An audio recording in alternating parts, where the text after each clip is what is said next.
Saudara-saudaraku yang dikasihi oleh Tuhan kita Yesus Kristus, Shalom. Selamat pagi, sungguh sukacita kita berusaha berjumpa kembali dalam sarapan rohani Gereja Kristen Protestan di Bali Jemaat Galang Ningyang Abian Base. Hari ini hari Selasa tanggal 10 September 2024. Saya sungguh berharap kita semua senantiasa ada di dalam keadaan yang baik, keadaan yang sehat, di dalam penyertaan dan perlindungan Tuhan kita Yesus Kristus. Sebelum kita bersama-sama melanjutkan segala kewajiban, tugas dan aktivitas kita hari ini, mari kita bersama-sama membaca dan merenungkan kebenaran firman Tuhan yang boleh menjadi kekuatan, yang boleh menjadi tuntunan bagi kita untuk kita melanjutkan kehidupan kita hari ini dan hari-hari ke depannya. Namun sebelumnya, mari kita berdoa.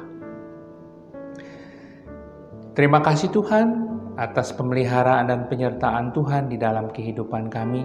Semalam telah berlalu dan hari ini, pagi hari ini kami bersyukur atas anugerah hari baru pemberian Tuhan bagi kami. Kami rindu untuk mendasari kehidupan kami hari ini dengan kebenaran firman-Mu. Biarlah Tuhan sendiri yang berfirman di dalam hati kami masing-masing, sehingga sungguh Tuhan firman-Mu yang boleh kami baca dan renungkan pada pagi hari ini akan memberikan kekuatan, memberi tuntunan dan bimbingan bagi kami dalam melanjutkan kehidupan kami hari ini dan hari-hari ke depannya. Berfirmanlah ya Tuhan, karena kami anak-anak-Mu telah siap untuk mendengarkannya. Dalam nama Tuhan Yesus Kristus yang adalah firman yang hidup, kami berdoa. Amin. Firman Tuhan yang kita akan bersama baca renungkan pada pagi hari ini diambil dari dua kitab. Yang pertama adalah dari Mazmur 111 ayat 1. Demikian firman Tuhan. Haleluya, aku mau bersyukur kepada Tuhan dengan segenap hati di dalam lingkungan orang-orang benar dan dalam jemaah. Yang kedua dari kitab Wahyu 19 ayat 5. Demikian firman Tuhan, maka kedengaranlah suatu suara dari tahta itu. Pujilah Allah kita, hai kamu semua hamba-Nya, kamu yang takut akan Dia, baik kecil maupun besar. Sungguh yang berbahagialah kita semua yang setia membaca, merenungkan, terlebih melaksanakan firman Tuhan di dalam kehidupan kita setiap hari. Firman Tuhan pada pagi hari ini diberikan judul, Aku bersyukur kepada Tuhan. Saudara-saudaraku yang dikasihi oleh Tuhan kita Yesus Kristus, berbicara tentang mengucap syukur tentu sangat lekat dengan kehidupan kita. Khotbah-khotbah tentang mengucap syukur juga saya yakin kita sudah sangat sering mendengarkannya.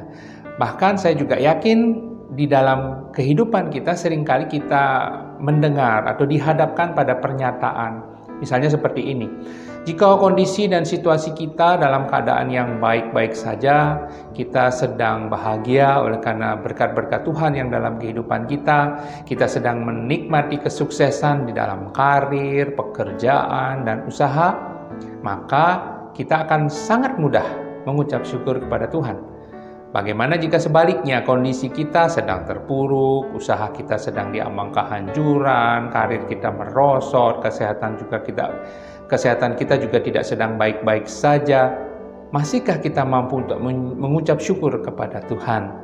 Nah, hal seperti ini pasti sering kita dengar, atau barangkali mungkin kita juga sering menyampaikan pernyataan-pernyataan seperti ini kepada orang-orang di sekitar kita.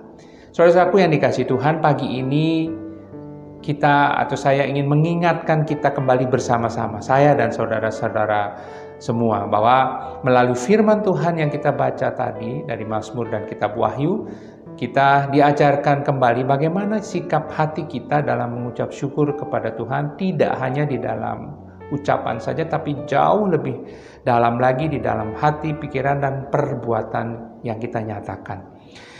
Mazmur 111 ini merupakan sebuah ucapan syukur dari pemazmur yang telah mengalami kebaikan-kebaikan Tuhan di dalam hidupnya. Di dalam ucapan syukurnya, ia menyaksikan perbuatan Allah kepada umat Tuhan, sehingga kumandang pujian menggema di dalam ibadah-ibadah umat Tuhan. Pemazmur sendiri melihat bahwa dunia ini dipenuhi dengan perbuatan-perbuatan baik Tuhan yang patut direnungkan dan digemakan, agar selalu menjadi dasar kekuatan umat Tuhan untuk bersyukur, bahkan ketika dunia menyajikan ketidaknyamanan hidup. Lebih mengkhusus lagi adalah pemazmur memperhatikan karya Tuhan di dalam kehidupan bangsanya, bangsa Israel. Pemeliharaan dan perlindungan Tuhan dalam sejarah bangsa Israel merupakan pengalaman yang tidak pernah boleh mereka lupakan. Nah, hal ini merupakan keyakinan pemazmur bahwa Tuhan tidak pernah meninggalkan mereka. Dan pada akhirnya pemazmur melandaskan ucapan syukurnya kepada sifat atau karakter benar dan adil dari Allah yang tidak pernah berubah.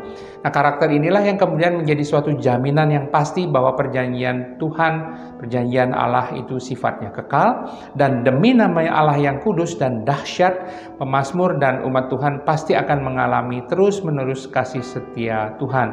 Allah tidak pernah berubah, dahulu, sekarang, selamanya, dan Allah kita yang sembah di dalam Tuhan Yesus Kristus. Saudara-saudaraku yang dikasihi Tuhan, di dalam kitab Wahyu 19 ayat 5 tadi, dari sini kita belajar bahwa Wahyu 19 ayat 5 adalah bagian dari perikop Wahyu dari Wahyu 19 ayat 1 sampai dengan 10 yang menceritakan bagaimana penglihatan Yohanes. Dalam penglihatannya Yohanes melihat dan mendengar suara himpunan besar orang banyak yang memuji Allah karena hari pernikahan domba telah tiba. Kesaksian Wahyu 19 ayat 1 sampai 10 ini merupakan puncak pujian para makhluk surgawi setelah kekuasaan Babel diruntuhkan dan dihakimi oleh Allah. Dari ayat yang kelima, kitab Wahyu tadi, dilukiskan bagaimana para makhluk surgawi bersorak. Dikatakan, maka kedengaranlah suatu suara dari tahta itu, pujilah Allah kita, hai kamu semua hambanya, kamu yang takut akan Dia, baik kecil maupun besar. Ini juga yang merupakan sebuah seruan untuk menaikkan pujian kepada Allah yang mengundang setiap umat manusia baik kecil maupun besar. Konteks yang melatar belakangi pujian ini adalah karena penguasa kerajaan Babel yang merupakan simbol dari kuasa kegelapan yang telah menganiaya, membunuh umat Allah baik besar maupun kecil itu telah dikalahkan. Nah, dari kedua ayat ini kita belajar apa dasar dari kita mengucap syukur. Kemudian ayat lain jikalau kita baca dalam Alkitab itu dari 1 Tesalonika 5 ayat 18, mengucap syukurlah dalam segala hal, sebab itulah yang dikehendaki Allah dalam Kristus Yesus bagi kamu. Banyak perikop di dalam Alkitab, banyak ayat di dalam Alkitab yang menyampaikan ataupun yang terdapat kata-kata mengucap syukurlah, banyak sekali. Oleh karena itu kita sebagai umat Tuhan diingatkan kembali sebagai orang Kristen apa atau kenapa kita harus selalu mengucap syukur, dan ditekankan di sini adalah dalam segala hal. Dalam segala hal ini tentu saja baik yang sifatnya suka maupun yang sifatnya duka. Ada beberapa hal yang menjadi alasan kenapa kita sebagai orang yang percaya akan Kristus harus bersyukur dalam segala hal. Yang pertama, dari Tesalonika tadi kita melihat bahwa bersyukur itu adalah kehendak Tuhan. Jadi Tuhan yang menghendaki kita mengucap syukur. Nah, walaupun kita sedang mengalami situasi yang baik, terburuk sekalipun, kita tetap harus bersyukur. Memang tidak semudah yang dikatakan, yang bisa kita katakan. Namun percayalah saudara-saudaraku yang dikasihi Tuhan, bahwa Tuhan mempunyai rencana yang terbaik di setiap unsur kehidupan kita. Tuhan punya rencana yang terbaik untuk kita semua, walaupun kadang-kadang kita berpikir bahwa ujian, percobaan yang diberikan atau yang kita alami ini terlalu berat.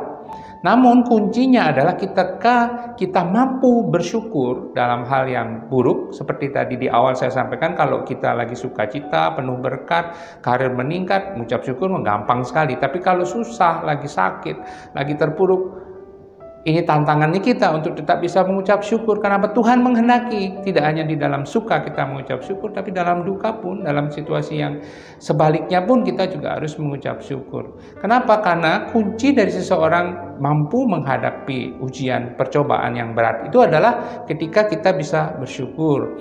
Allah turut bekerja untuk mendatangkan kebaikan untuk kita semua. Ini yang pertama, Tuhan yang menghendaki. Yang kedua, kenapa kita harus bersyukur? Itu adalah tanda bahwa Roh Kudus ada di dalam hati kita. Efesus 5 ayat 18-20 dijelaskan bahwa orang yang penuh dengan Roh Kudus akan senantiasa mengucap syukur dengan menyanyikan puji-pujian dan bermazmur. Roh Kudus yang hidup dalam diri akan selalu memberikan sukacita surgawi, sehingga kita dimampukan untuk mengucap syukur setiap saat. Jikalau kita mendasarkan ucapan syukur kita hanya karena hati kita atau hanya karena kekuatan manusia, tentu tidak akan memungkinkan kita mengucap syukur, terutama di dalam keadaan yang tidak baik-baik saja. Kalau di dalam keadaan yang baik, mungkin mudah kita mengucap syukur. Tapi ketika kita dalam keadaan yang tidak baik-baik saja, jikalau tidak ada Roh Kudus di dalam hati kita yang menggerakkan kita untuk memampukan kita mengucap syukur, maka hal ini akan menjadi sulit. Hubungan antara Roh Kudus dengan ucapan syukur juga pernah dibuktikan oleh Tuhan Yesus saat dirinya berada di dunia ini. Kita bisa baca di Lukas 10 ayat 21 bagian A. Yang ketiga adalah bersyukur ini merupakan ciri dari kehidupan orang yang beriman. Apakah saudara masih ingat tentang kisah 10 orang kusta yang disembuhkan oleh Tuhan Yesus? Bila kita membaca di Injil Lukas, ada salah satu orang yang telah disembuhkan ini kembali kepada Tuhan Yesus lalu mengucapkan terima kasih. Mengucap syukur dan berterima kasih atas kesembuhan yang diperoleh dari Tuhan Yesus. Pada ayat yang ke-19, Tuhan Yesus berkata bahwa iman orang tersebutlah yang telah menyelamatkannya. Dari sini kita dapat menyimpulkan bahwa mengucap syukur, jikalau kita diberikan berkat anugerah oleh Tuhan dan kita mengucap syukur, ini adalah salah satu ciri orang-orang yang memiliki iman. Itu yang ketiga. Yang keempat, yang terakhir, mengucap syukur ini adalah pilihan, bukan perasaan. Jadi mudah bagi kita untuk mengucap syukur saat suasana hati kita sedang baik, gembira, senang, ataupun sukacita. Jalan hidup manusia itu tidak selamanya mulus, tentu ada kelok-keloknya, ada naik turunnya, ada batu-batunya. Tapi coba kita lihat di Habakuk, walaupun sekelilingnya mengecewakan, ia tetap bisa bersyukur. Habakuk 3 ayat 17 sampai dengan 18. Memang tidak mudah saudara-saudaraku yang dikasihi Tuhan untuk bersyukur setiap saat, tapi Tuhan sendiri sudah memberikan dan akan melimpahkan berkat anugerahnya kepada kita setiap hari. Lalu apalagi alasan kita untuk tidak berterima kasih karenanya? Tetaplah bersyukur dalam segala hal, letakkanlah pengharapan kita hanya kepada Tuhan, dan nyatakanlah ucapan syukur kita sebagai bukti bahwa kita memiliki Roh Kudus, dan biarlah Roh Kudus yang menolong kita untuk dapat mengucap syukur kepada Tuhan dalam segala hal, dalam segala suasana. Karena dengan kekuatan kita sendiri, kita tidak akan mampu mengucap syukur dengan benar dalam segala hal kepada Tuhan. Libatkanlah Roh Kudus di dalam kehidupan kita ketika kita hendak mengucap syukur kepada Tuhan. Ayo kita mulai bersyukur atas apapun yang terjadi di dalam kehidupan kita. Tuhan Yesus memberkati kita semua. Amin. Mari kita berdoa. Bapa di surga, Bapa dalam nama Tuhan Yesus Kristus, Tuhan dan Juru Selamat kami. Terima kasih Tuhan atas firman-Mu yang boleh kami baca renungkan pada pagi hari ini. Sungguh Tuhan, seringkali kami anak-anak-Mu tidak mampu mengucap syukur dengan benar.